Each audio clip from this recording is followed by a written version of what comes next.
said, yeah, so I can understand why they were getting so agitated. Whitney They were said being that if she got you in the stopped every- studio and then spent hours and hours But it'll get better. photoshopping, yeah, she could probably make it Live, exactly, exactly. Well, that's what I was most worried about, was how many Without hours it was gonna comedy take to Photoshop. and without. Yeah. But, you know, we'll get there. Right center. Just you guys two are. Oh, good, yeah. See. Then, I hired a senior student coordinator. So she starts. Did she at least send us, did she at least send the city bill from the wedding too? Did she at least send the bill to the city from the wedding too? Yeah.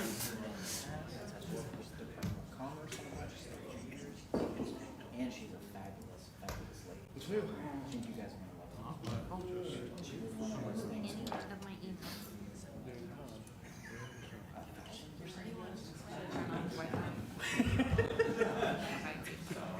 I guess we'll have to leave that. Are you loading? Come on. Okay, yeah. You wouldn't let me like show that I read it. Airplane flying yet?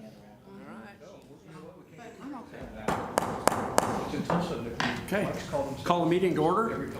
We'll start with roll call. Commissioner Allen. Present. Commissioner Norwood. Here. Commissioner Siragusa. Made it. Commissioner Roberts. Here. Commissioner Stallings. Here. Commissioner Orr. Here. And Mayor Pankinen. Here. Thank you. Item number 3, study items. Item 3.1, progress update on Kaw Lake Water Supply Program.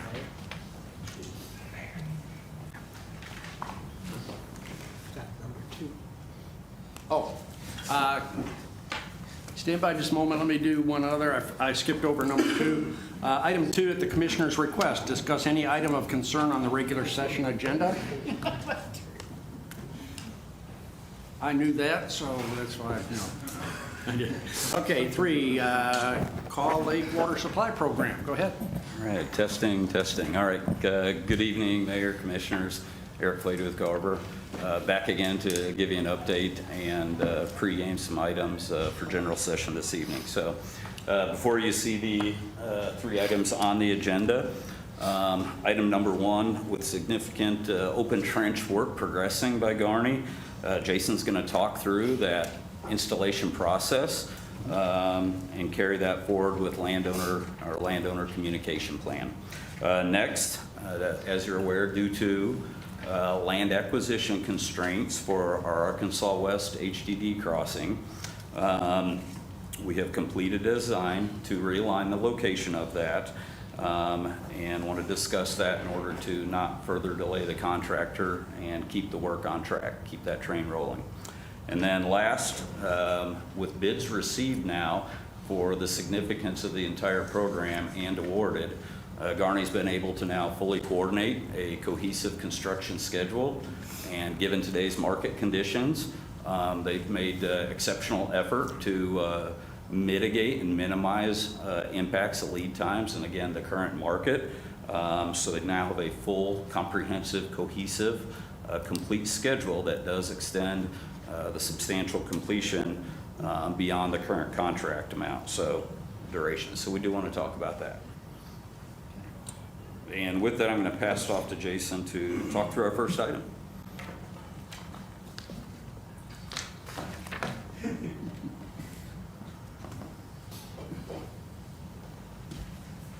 Thanks, Eric. Mayor, Commissioners, Jason Jansen with Garney Construction.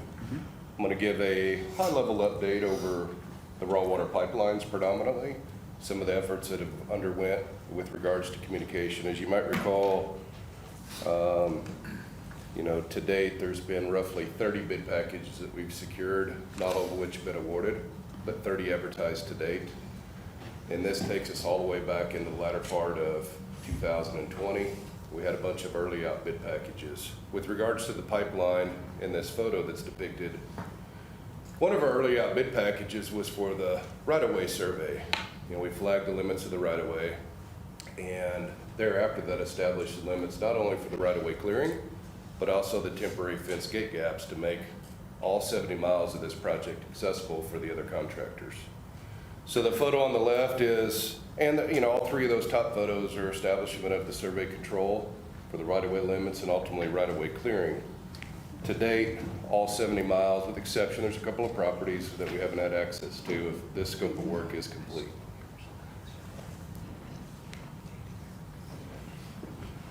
The next photo below is some pictures that indicate, some severity of the right-of-way clearing efforts that have underwent. And again, there was some heavy tree canopy clearing just finalized last week along Phillips Avenue within segment 1. Some of these portions of the right-of-way depicted, for example, towards the bottom, and these photos here are out near the intake site, out near Call Lake. Pretty treacherous terrain. I think everybody in here has traversed this portion of the project, but very undulating terrain, tough, slow clearing efforts to get through that portion of the right-of-way. And again, with exception of a couple little small parcels along the right-of-way, 100% of this work has been completed.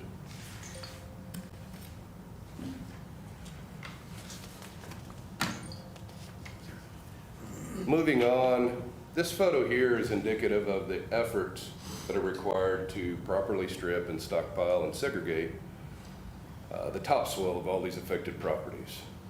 Come into the day, the ultimate objective and the ultimate goal is to leave the property as good or better than we found it. First and foremost, that's to segregate the topsoil. Much of this cross-country alignment along segments 2 and all the way through 8 are either in pastured or cultivated right-of-ways, so it's critical we maintain the integrity of that existing topsoil. To date, just as a rough percent complete, approximately 22% of the 70 miles have been stripped and segregated. Those efforts are ongoing, not only in segment 1, but 100% of segment 2 is complete. The inclement weather over these past few weeks have hindered those operations, but crews are transitioning into 3, hopefully yet sometime this month into 4, but I'll back up on one of the latter slides and cover some more of the overviews.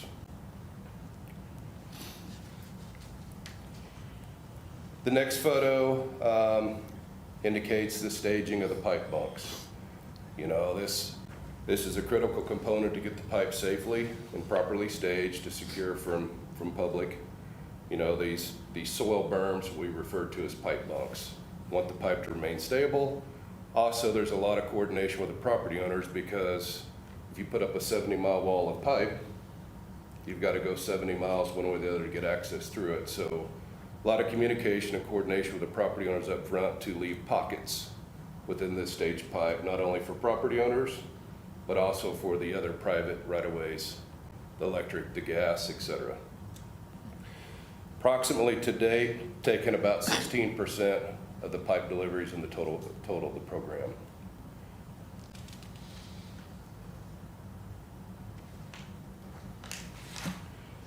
The next series of photos is of importance for a couple of reasons.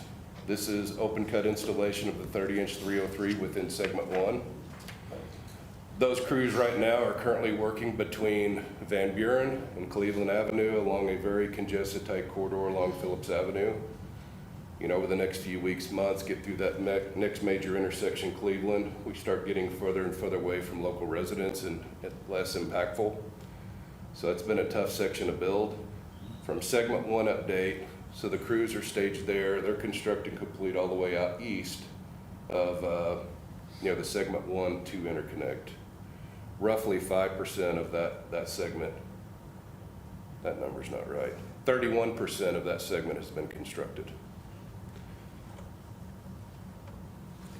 Obviously, there's a tremendous amount of coordination with the city, public plannings, et cetera, notifications to the general public for school bus and emergency personnel along that portion of the building. Before I skip it, I'd be remiss not to mention it. The photo to the right, there was some large cost savings that were yielded to the program through a lot of engineering and pipe design input, and this relates to utilization of native in situ backfill along portions of the 303 and C200 steel pipe alignment. So you can see on the bottom right, and we orchestrated up front in a pipe prove out, the compactive efforts and the processing requirements to obtain the proper density compaction around the haunches of the pipe to ensure a final product. So one of the earlier slides talked about safeguarding the integrity and keeping the topsoil segregated. The photo to the left is an indication of what to expect following construction. Ultimately, there's going to be a wave of restoration required. There's a lot of focus towards what we call preliminary, get the subgrade restored, get the topsoil replaced, restore positive drainage, thereafter revegetation. And I always talk about this from a construction standpoint. Construction happens in a series of waves. The first wave is right-of-way clearing. Then the right-of-way survey, right-of-way clearing, topsoil stripping, pipe staging, installation. It goes on and on. The last wave would be the commissioning. So we'll get through this. Some portions of this property might lay idle for months on end until the pipeline's filled, ready to be commissioned and put into service. So something to be mindful of as a project advances. The photo to the right is an indication of some of the surface restoration activities near intermittent streams or low water crossings to mitigate against future erosion and runoff.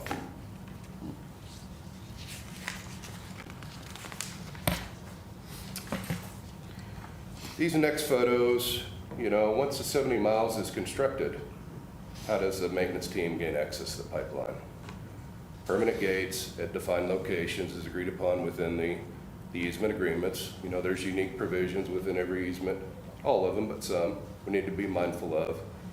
And the gates are intended to be placed in accordance with the plan and those easement provisions. The example to the right is some of the surface fixtures, whether it be a blow-off or an air release assembly, along portions of the raw water pipeline.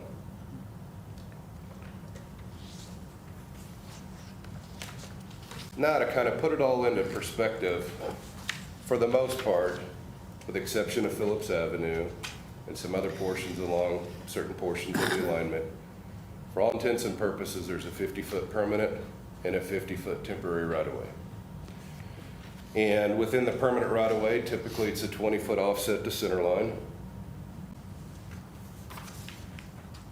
The pipe in this picture is depicted stockpiled over here to the right.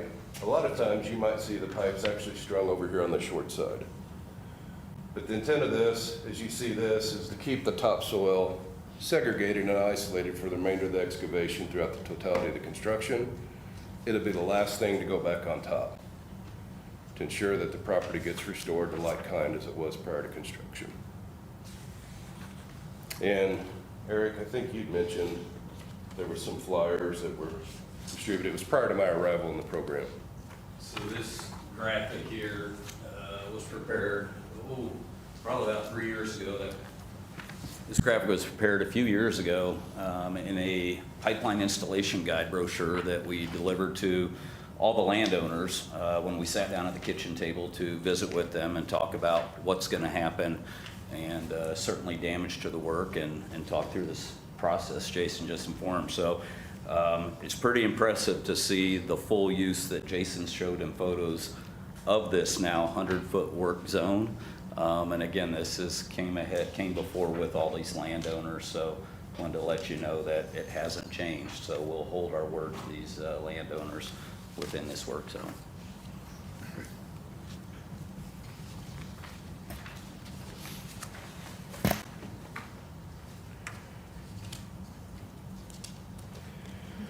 This exhibit is a depiction of the alignment that we've seen before along the 70-mile corridor. And, currently over at the far western end within the Weed Capital Segment 1, those crews are working. They have approximately 31% of the pipe installed to date. They have staged 38, 39% of the pipe, so those crews are moving right along. The Breckenridge segment, Segment 2, 100% of that right-of-way is currently stripped, the topsoil segregated, and about 68% of the pipe is already on the ground within that segment.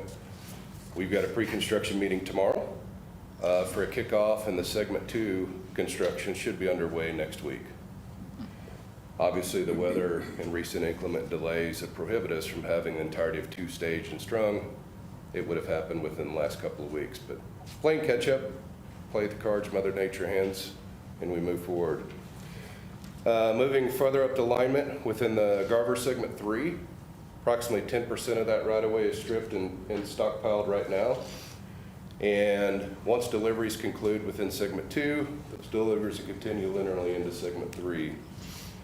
Currently moving on forward through the end of the project, we're finalizing and firming up the mobilization date of the installation contractor for Segment 4. As of today, we anticipate that will happen yet here within June. It could move to July, weather dependent. And then same thing, the crews from 3 will jump to 6 and on down the alignment. So further out, and it's not really easy to find on this, but directional drills. The directional drill installations, both the horseshoe and the salt fork drills are 100% complete. That's within Segment 6. Currently, the crew is working at the Arkansas East location within Segment 7. Things go right. We, again, weather incurred delays over the past few weeks. Hopefully, weather cooperates. Should be looking at a targeted pullback of that roughly 2,400-foot drill sometime next week.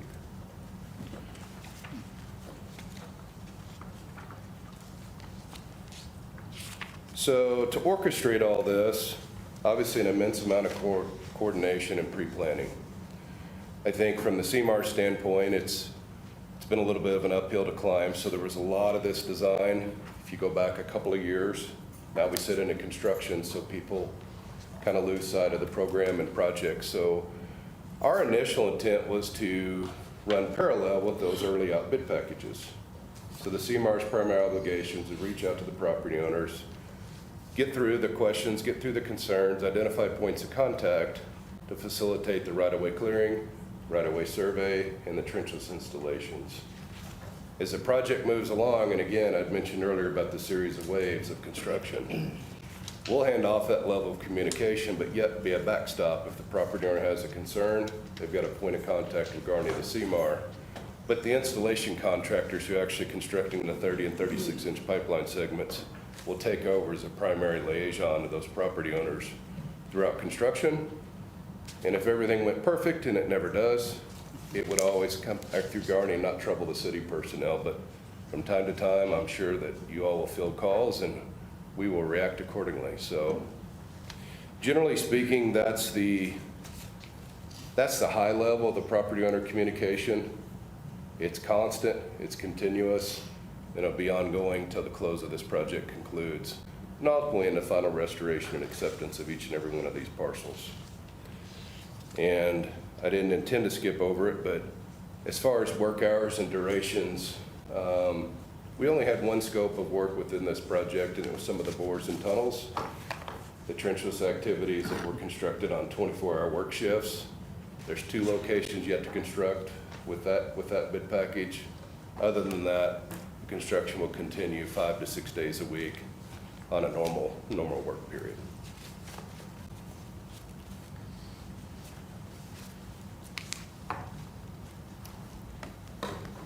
Thank you. Are you having any trouble with the labor market? Nationwide we are. Okay, but in this vicinity? I don't think any more so than elsewhere throughout the country. Okay. It is a strain on the market, finding good, qualified, competent personnel. Jason, early on you said something about schedule and trying to meet the schedule, and that's been a challenge. Is there a new date from your perspective? On the pipelines so yes, there is. The new date on the program substantial completion will be end of January 2024. And what was it originally? October 23rd was the latest contractual milestone. 2023? Yes, sir. Okay. Commissioner, we've got some slides to discuss that coming up here. Oh, I'd rather hear it from him. He's building it. Any other questions? I'd just make a comment. I've seen the work that you've done on Phillips Road, or that Karsten's done, and I hope that you've had a chance to drive up and down it. I think it's pretty good. I don't know what kind of complaints you've got. I know there's some landowners that you've worked with, and maybe Karsten is, to try and make happy, and I think you're doing a good job on that. So I'd like you all, if you get a chance, go drive Phillips Road and take a look. You know, between, I guess, Cleveland and into North Enid, you're gonna, and off farther to the west, or east rather, you've made significant improvements. So I do know that over time, there'll be some questions that come up, but I think you mentioned that what you've done is for now, but when you're completely done, I'm assuming you're gonna come back and do some final grading where there's been erosion and put some Yes. seeding or sodding or something. And I noticed you put some gravel in some places to make the road better, so Yep.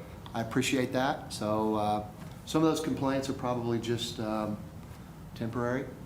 And, you know, this is a really big project, so particularly when you cross Skeleton Creek, which it seemed like it took a couple weeks, but that was, I thought that was impressive, so.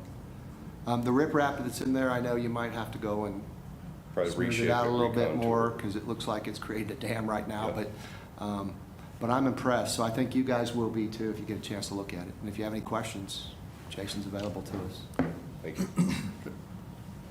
All right. All right, thank you. Yep. And on that point, Gerald, there are 3 levels of resolution with landowners.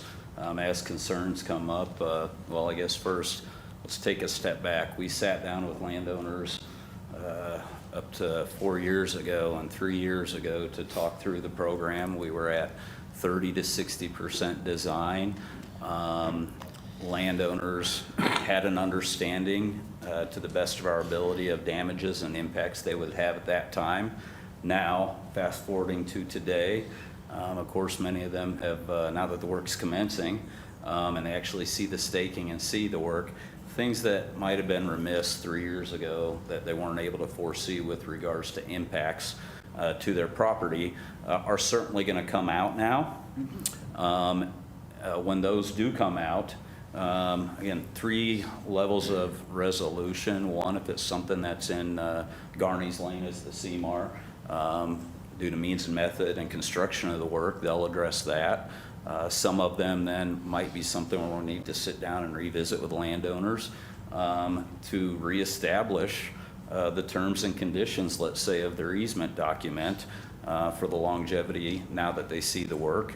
In some cases, it could be a simple compensation due to our world's evolving market pricing, and corn crops 3 years ago might have doubled or tripled per bushel today, and this is when the impact's hitting them today. So, and that's a simple example of what we've seen from some landowners.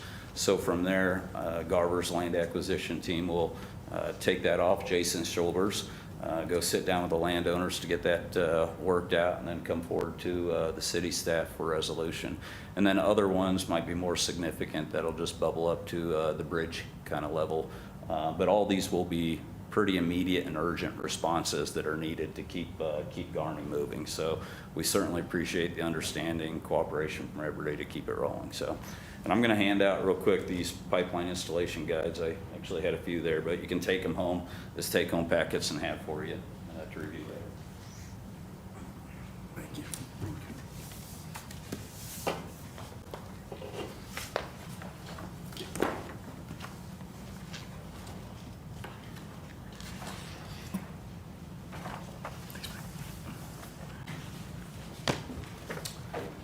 All right, so moving on for item number 2 of our agenda, the map here indicates the locations of our 2 Arkansas River crossings. We call it Arkansas East, which is directly south of the intake pump station. You heard Jason just talk about that. That is fully welded up. All welds have passed. It's 2,400 plus feet long. If you zoom in on that photo later here, you can certainly see a great pic of that length of that pipe, but that thing is bored, reamed out, and it looks like the crew's gonna be ready to pull that early next week. Moving on to our second crossing, which is our constraint here. This is the Arkansas River West, due south there of Ponca City. From the bottom 2 photos here, you'll see this is work that Garney has currently completed at this site that they were prepping to be able to complete the work up at Arkansas East with the boring machine, drilling machine and boring machines, and then move over here to pull that. But as you're well aware, due to land acquisition constraints, we've now identified an alternate realignment to relocate that work that Garney has completed and then continue to get this bore in, stay on schedule, and not prevent additional delay costs. So here, you'll see the new location. Our original location's the blue. The new location's the purple. It's approximately 550 feet north of the existing. To date, all rights for possession and use of the lands from landowners on these parcels have been secured. And the contractor is ready to commence work at this new site next Monday.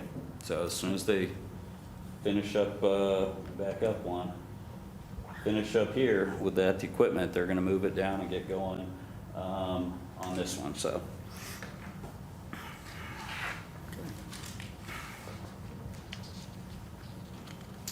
All right, and our last item to discuss is schedule and the schedule extension. So once again, after receiving and awarding the substantial amount of all the bids and solicitations, as Jason discussed to the program, they were able to fully coordinate a comprehensive, cohesive, coordinated schedule that resulted in a need to extend their substantial completion date. After evaluating their schedule, we isolated 3 factors that impacted this delay. I'll go through each one of these on the next slides. First here, so if you look across the top to orient you, you see 2022 and today here. If you come back a few months, you'll see December, so 2021 prior to that. In March of 2021, our final design on the water treatment plant was completed, and our permit to construct submitted to DEQ. We provided them the standard 45 days for approval of that. Unfortunately, we ended up having, as you can tell here, a 9-month delay in DEQ's permitting for the water treatment plant. This delay occurred due to DEQ's evaluation and interpretation of requirements for the new blended water plant. We've got some new systems that are new to the state of Oklahoma that they had to come to terms with how they're going to manage that at the state level. And it required ultimately an exception. So there's a 9-month delay I'm presenting to you right now. Moving forward, wisely, city staff identified that, this could become a significant delay. So worked with the state, with the DEQ, to issue a limited notice to proceed at the water treatment plant, which would allow Garney to start doing work and hopefully not lose time, or at least minimize, if there was time lost, the impacts of that. And you can see we're looking at starting that in April, so almost immediately following the permit. What actually happened is we didn't get this full notice to proceed until December. The issue here is that due to this being a federally SRF funded project, we're not able to provide a full notice to proceed. You can't provide a notice to proceed for Garney to fully commence on the work until that permit has been received, period.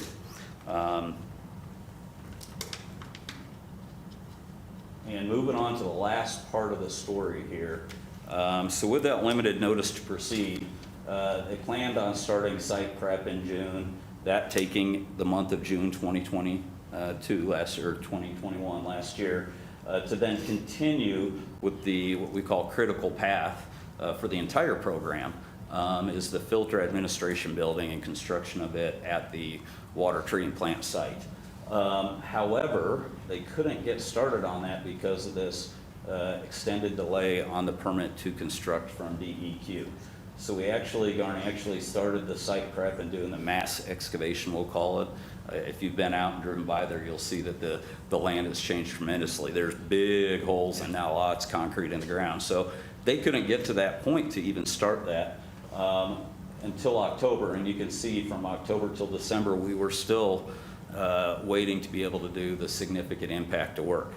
Ultimately here, and in reality, we showed 9-month delay up here, but the true delay is total of 6 months. How that occurred is, again, Garney certainly optimized efficiency of scheduling, coordinated the resources, vendors, to compress the schedule best they could. That now is resulting in what we have is a 100-day extension for their substantial completion. So 3 months. So they did some great work to compress, make up time, and ultimately only have 3 months impact versus the potential 9 months you saw there. And then closing out, this is our last slide. So current substantial completion date for Garney is, again, in October of 2023. We're proposing 100 days here extension to January 31st, 2024. And Jason can attest to his confidence in certainly meeting that schedule. So Garver's reviewed it, and it's a good schedule. So it's going to be aggressive, it's going to be ambitious, but it can be done. Is it going to cost us money? For this time, yeah, Jason, I'll let you address it. It's a no-cost time extension to move it to January 31st, 2024. That's the right answer. Great answer. And that's for Garney's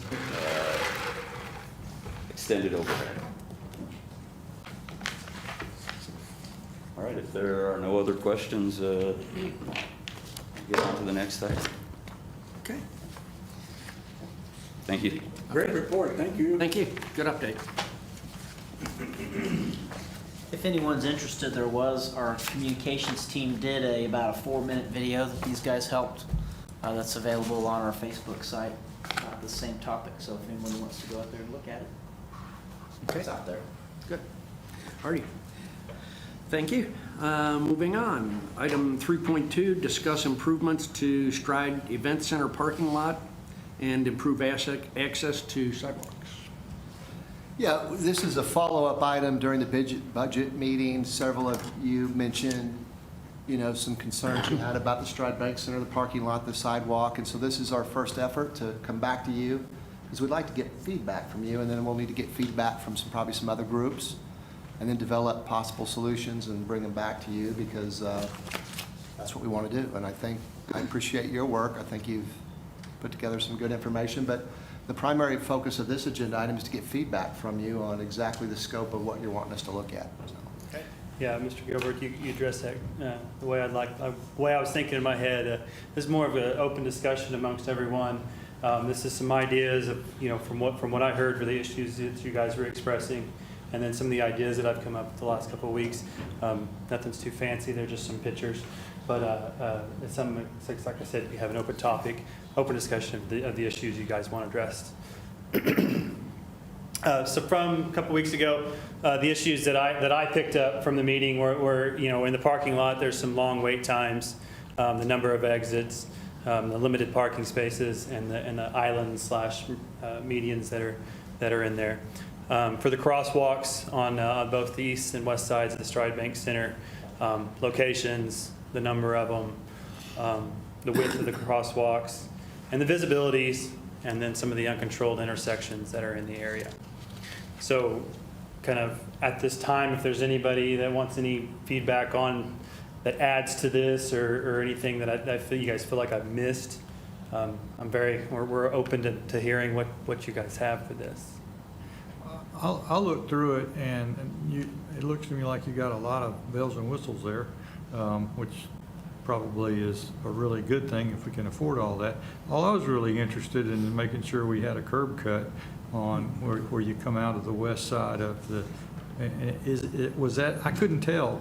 Are you gonna cut the curb and put a slope down to on both sides? It was something that we could address that I think we could add in, yes, a kind of a short-term fix to the problem. one of the main concerns I have, Carl, I'll jump ahead to that. Right there. Is one of the main concerns I have about that is that basically creates a mid-block crossing. And so I think there's some ideas that we could use that are on Independence Street that can change that from a mid-block crossing and reduce the dangers of crossing in those areas. Well, I'm not sure what you're saying, but when you open the doors at Rotary at 1 o'clock, they come out and they're going to the parking lot whether you've got a crossing there or not. So we need to go ahead and deal with it on that basis, not on the basis of that's not where it should be. Right, and I understand that, and that's As long as that's your yeah, focus. that's what needs to be. Ultimately, I agree that that's what needs to be done. I just can't stick a crosswalk in the middle of the block.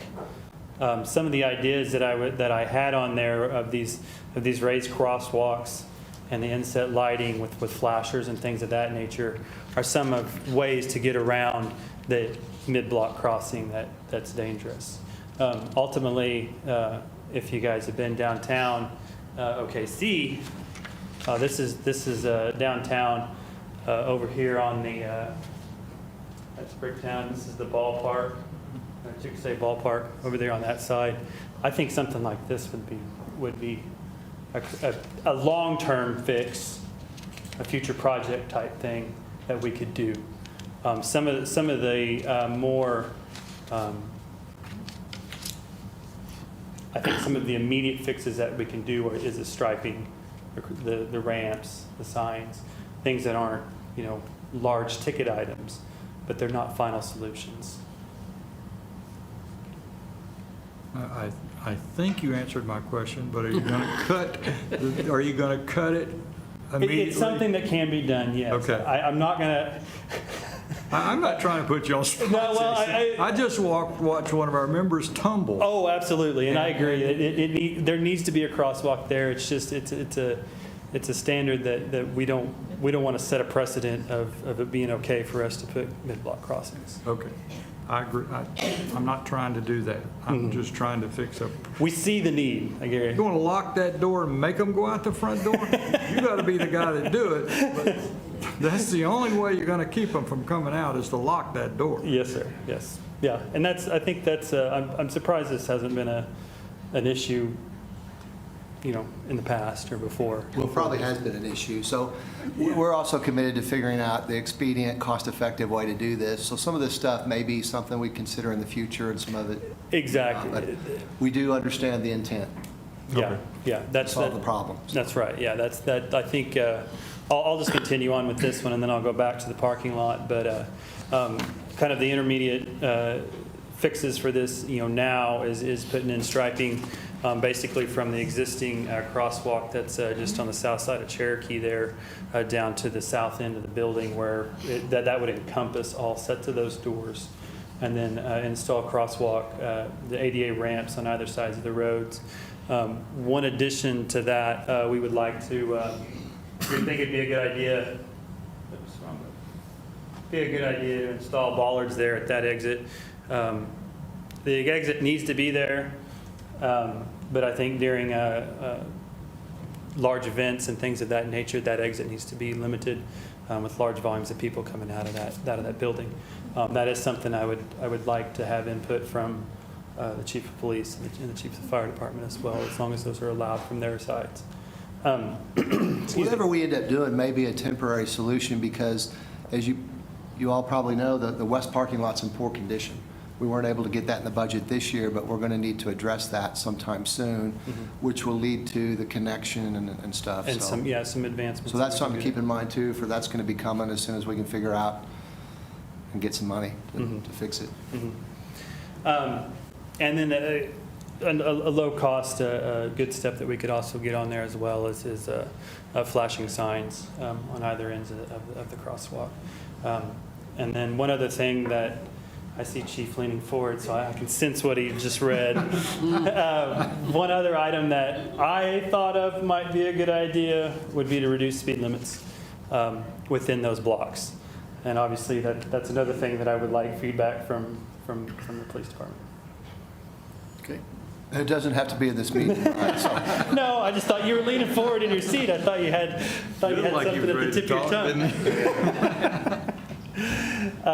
Moving over to, we'll go back over to the east side of the building. Kind of the same concept. There already is a crosswalk, an ADA crosswalk in that section, and there's some potential locations that we could add some additional ramps.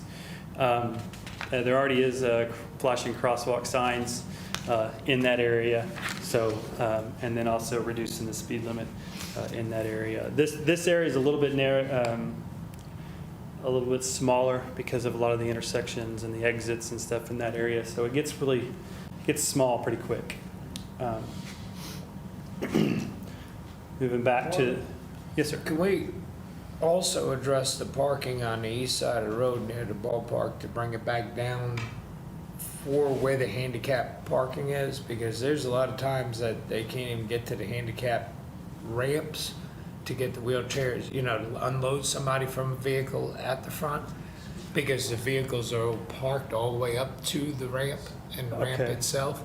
So, you know, also including parking going back, that no parking in this area, drop off only. Okay. So we designate that area while you do the striping, I think would help out those who are in handicapped accessible areas in wheelchairs. Yeah. So that they could be dropped off at the. You're speaking on basically on the east side of Grand, correct? Yeah, on the east side of Grand. Okay. Yes, sir. Yep. Yes, that would definitely be It's a something. very blind spot. If you've ever been down there during ball season Mm-hmm. and everything, yeah, it's almost impossible to unload a Mm-hmm. person that's in a wheelchair. Yes, sir. All right, good. Moving over to the actual parking lot. Unfortunately, a lot of one of the primary issues that needs to be addressed is the number of exits on this parking lot. But due to the setup of the parking lot and due to kind of the area, the block that is in, increasing the number of exits for it wouldn't lend to safe travel along those roads. And this helps control the traffic that's leaving there, the turning traffic out of there in front of Garcia's and on the south side of the stride of the event center. But some of the improvements that we feel like we can accomplish some of the other items is removing the medians where that gravel is. That would actually, create it a lot easier to park larger vehicles in there, that they can allow people to actually pull through the parking space and get nice and aligned.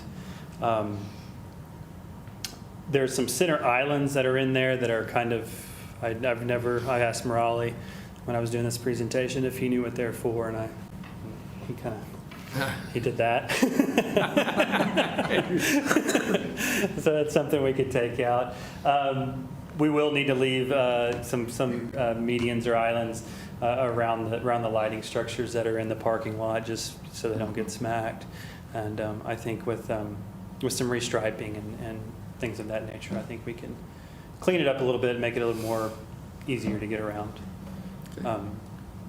Moving back, is there any questions there or any comments there? Nope. Okay. Moving back to kind of some of my ideas here. These are kind of talked a little bit about, but one of the possible solutions that we could do during whenever we're either doing a mill and overlay of the streets, which are Independence is on the next. It's on my next to-do list, depending on funding and things of that nature. But raised crosswalks, which kind of creates a little bit of a speed bump, it actually would slow down traffic in that area and increase a safer, get rid of the curb step and things of that nature. Some inset lighting along the crosswalks. Just creates an advanced warning system. They'll be push button activated and that type of thing. So I like that inset lighting idea, especially for Grand. Because of the blind spots on Grand. Yeah. Yeah, it would be a little more effective on Grand too, because Grand is a little more of a major thoroughfare, and I'd hate to put speed bump on Grand, actually. Independence is a little more of a secondary street. It's busy, I know, but it's not as busy as Grand. It's just the blind spots that coming down there doing any events there's a lot of blind spots. Yes, and so this is one I talked a little bit about before. This, like I mentioned, it was downtown Oklahoma City in Bricktown, across from the ballpark. This is actually called I forgot the name now. Traffic calming device. That's what it's called. And what it creates is it narrows the road just slightly. Creates a little additional parking on either side of it, but that little bit of a narrowing that it creates, as you can see in the picture there, it's approximately 8 foot on either side, and we have wide street in that area. It's actually a 4-lane, size road, but it actually narrows the traffic a little bit, and that causes people to slow down. They physically see something in front of them, and so we kind of create a little bit of a slowdown type thing. Like I said, just an idea. I know we're not downtown Oklahoma City. But it's just an idea that I thought would be interesting to present to you all.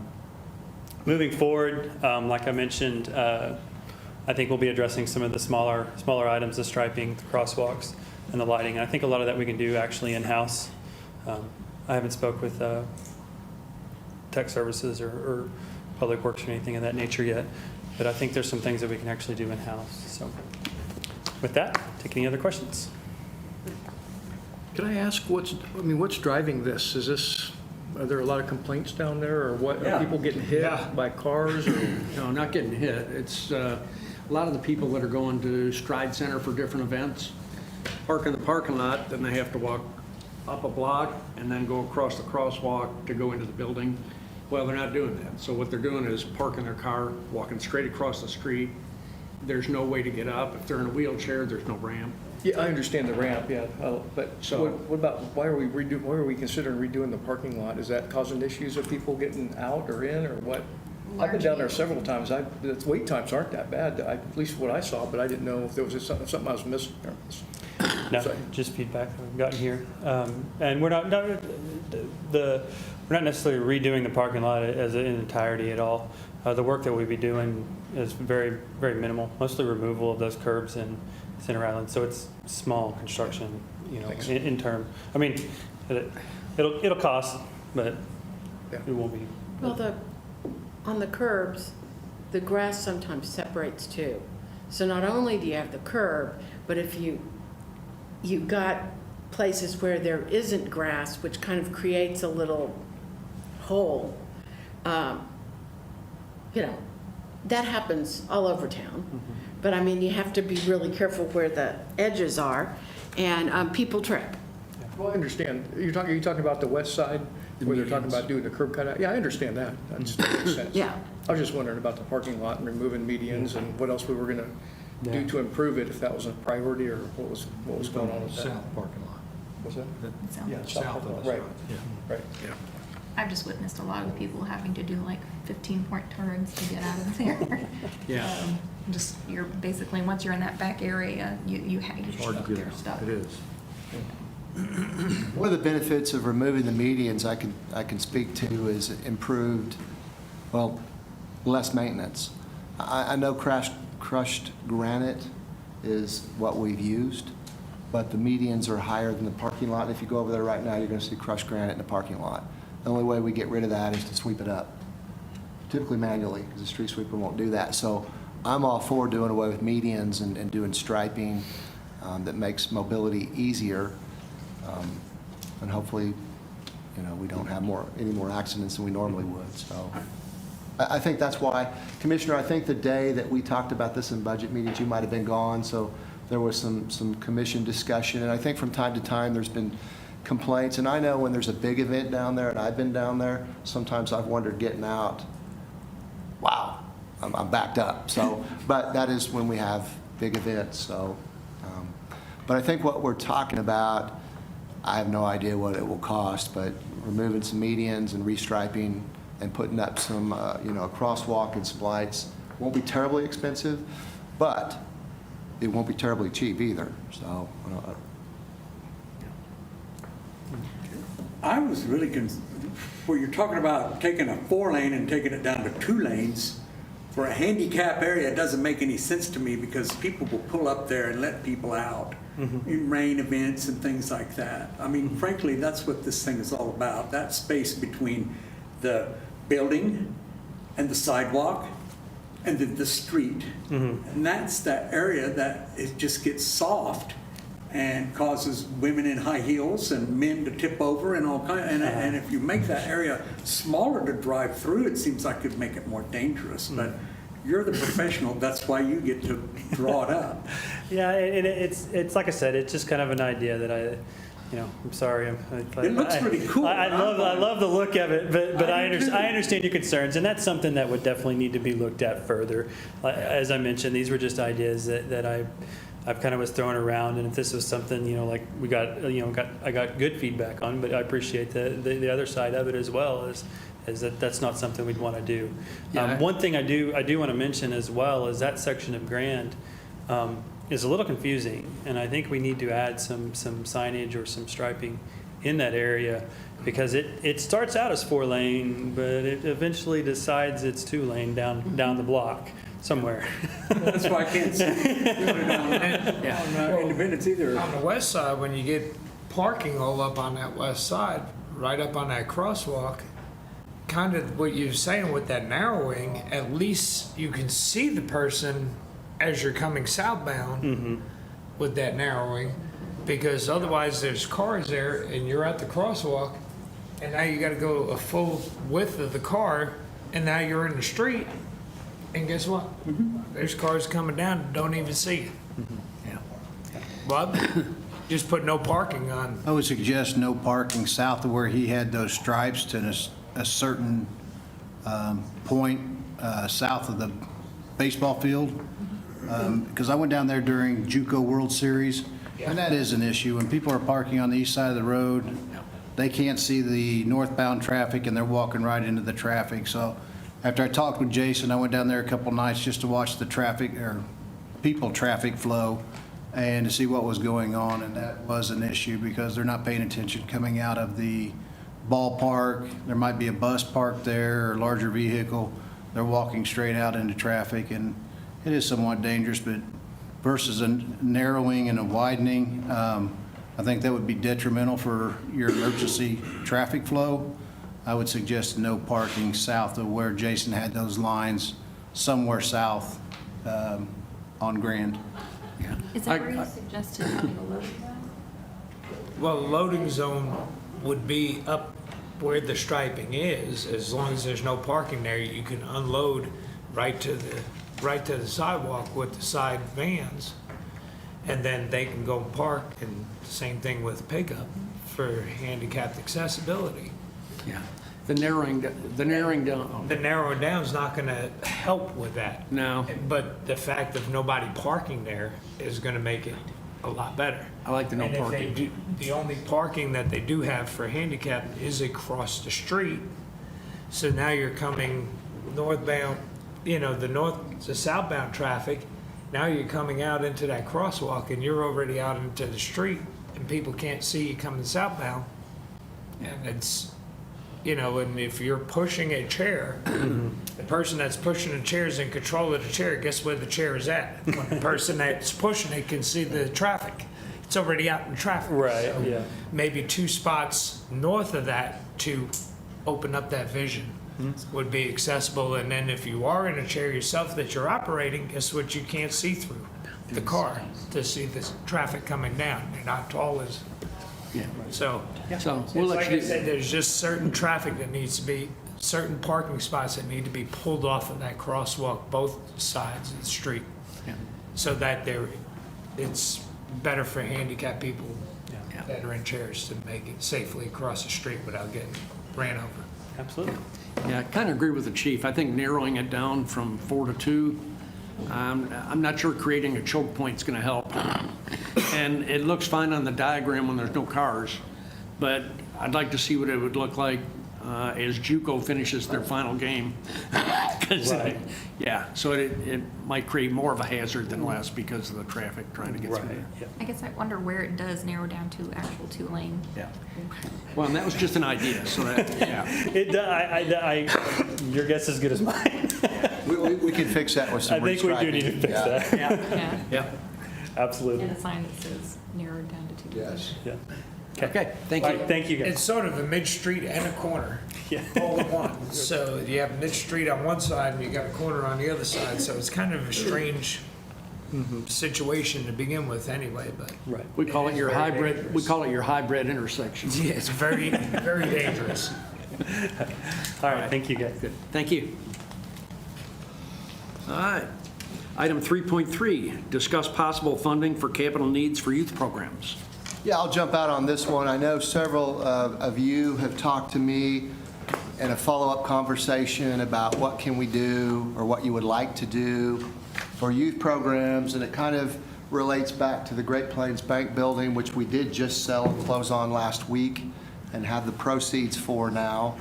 And I know that several of you have done some research with some organizations, so I thought really, Commissioner Roberts, I'm glad you mentioned to me that to put this on the agenda so that it would give you an opportunity, and Commissioner Norwood and Commissioner Allen, Commissioner Sherry, all of you to visit about what you would like to see, if there's something specific, and we could talk about that. And then our intent is to try and follow up as soon as the next meeting with your desires there. So really this is for you guys to talk about what you think and what you'd like to do, and because I know you do support youth programs. Oh, looking at me. Okay. You know, I'm all for it. So we all came together and discussed taking the proceeds from the sale of the building and helping the after-school programs and dividing the money between the after-school programs to be able to really help our children. And we know it's the right thing to do because a lot of our children are fortunate. And when you get out into the community and you go visit these different organizations, you see what you don't see. You know, a lot of times we're busy and we just don't know until we get out there and see. So I went and visited and done walkthroughs and sat down with some of the coordinators and administrators with the different community organizations for our children and our youth. You know, we donate money to the parks and recreation, and this is a part of that, you know, and I didn't want them to give us any figures, but I wanted them to give us a list of what they needed. And I was really surprised the needs that needs to be met. You know, it's just not for administration only, but some of the buildings need improvement. Some of the organizations, they need iPads and computers and different type of software for learning for the children. So I think this would be great to be able to help the organizations. And each one of them gave us a list of the needs. And the lists were pretty long, and we won't be able to meet all the needs, but I believe whatever it is that we can do and we decide to do for them is better than nothing. So we've all come together in agreement to help our children out, you know, from the proceeds of the sale of the Great Plains Bank. So anyone else? He said we all. I just want to make sure people understand there wasn't a full commission meeting that happened anywhere. This is 3 commissioners that got together and said, you know, we've got proceeds coming from the sale of the bank. We'd like to see that they get used for some youth purpose, but nobody else was involved in that. So it was Commissioners Saragusa, Norwood, and Roberts that were discussing that. But I just want to make sure people didn't know that we were meeting in private, trying to get things done. This is the first I've heard of it. So Thank you, Mayor, for making that clear. Very good clarification. I was a thank little concerned yeah. at the discussion of everyone agreed, No. and I didn't remember the meeting. No, Great. I may have misspoke, but as you know, we work for the commissioners, and so individually or in small groups, we do listen to feedback. So, and that's what we did in this case. And so really, we are discussing it publicly now because we have an opportunity. If you want to do something, we need to figure out what that is. And whatever we do, we would need to have agreements that Carol would need to review and make sure that we have a legal municipal purpose. But we have the ability. So I guess what I'm offering or saying is that we have the proceeds from the Great Plains Bank building, and we have lots of needs, and this is one of them, so we can direct those however you direct us. This is just a study session, so we're taking the input, and we'll try to decipher that and bring it back to you at a future meeting, maybe as soon as next time. Okay. It may be good to mention the names of the organizations that would be recipients of this, and I'll need some help with this, but we're talking about For Our Kids. No. Making a difference. Making a difference. Go ahead. Making a difference. Zoe? Zoe's Cafe. Youth and Family Youth and Family Services. Family Services. And Booker T. Washington. Booker T. Washington. Okay. Okay. Scott, Wonder what the names were. Scott raised the concern that the city shouldn't be involved in real estate. We already had this money put out forth there.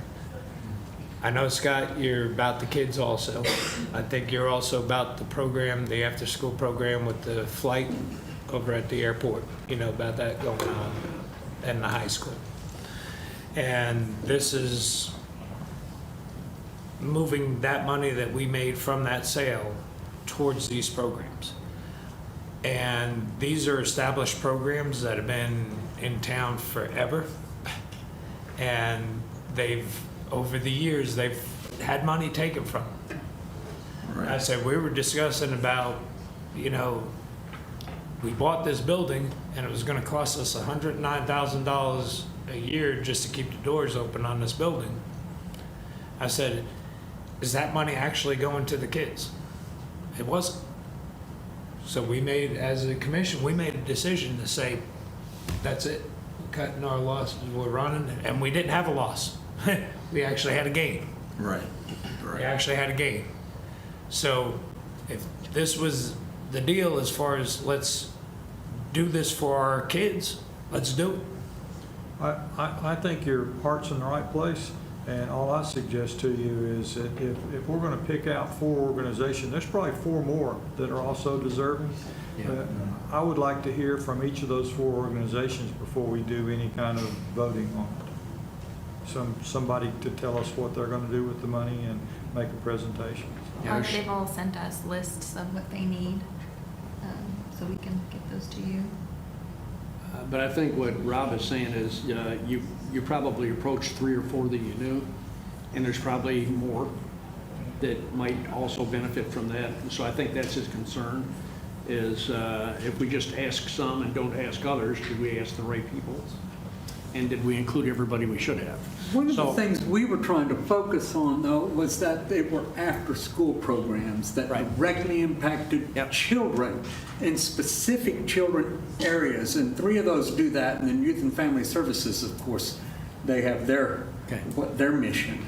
So that's why I jumped on this train, because I thought this is a great idea for after-school programs that just don't have the background that a lot of these others do, resources.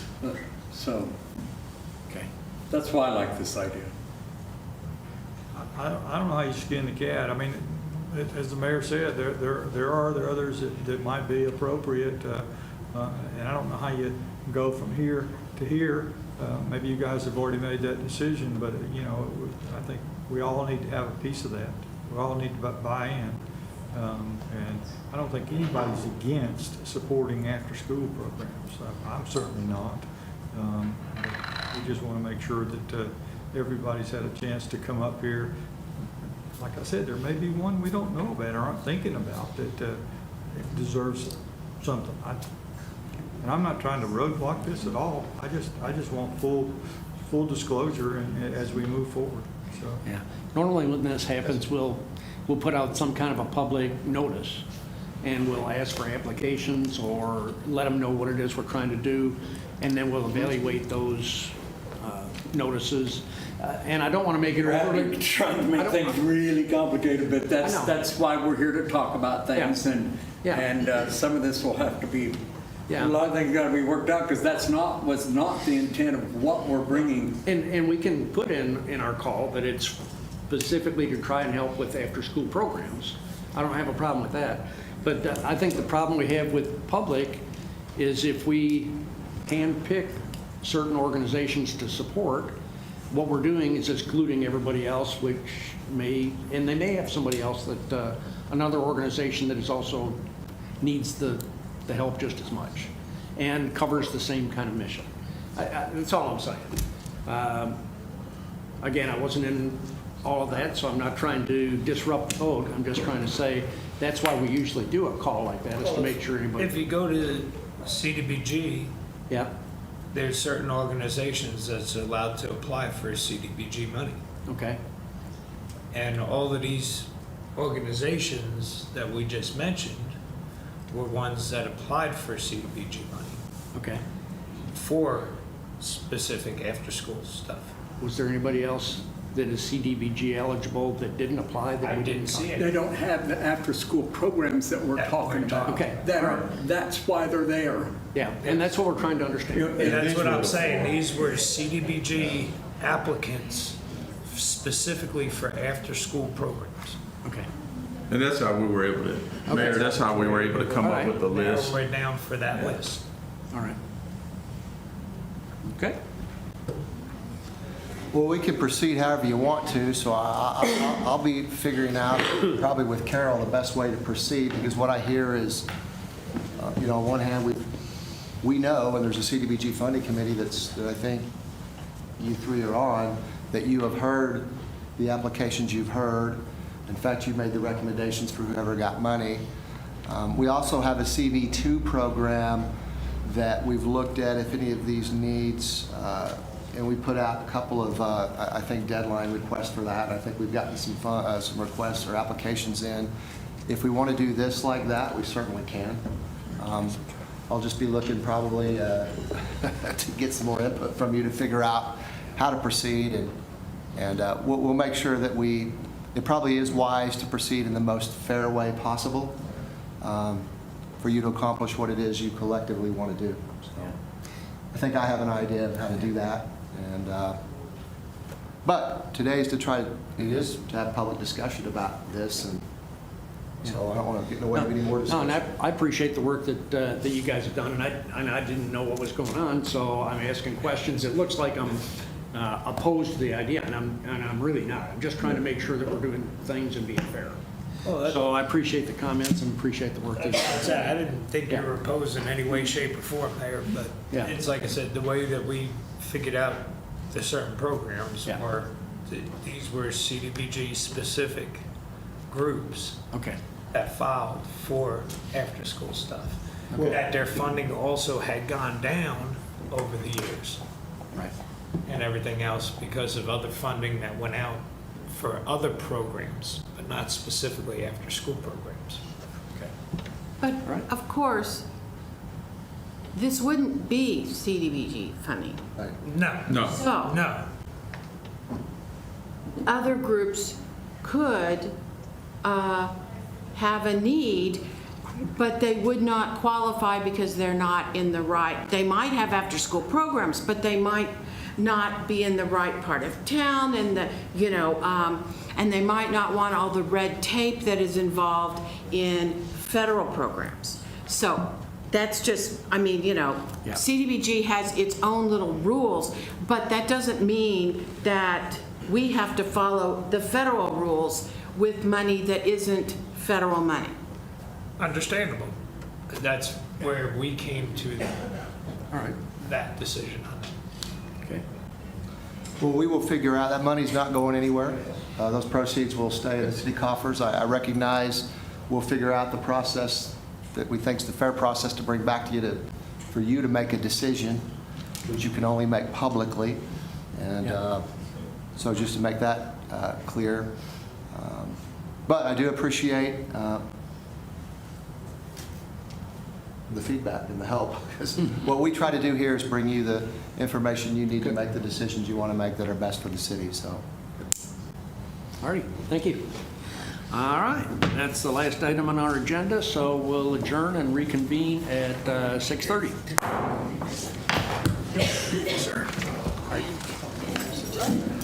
And good. Let's have 'em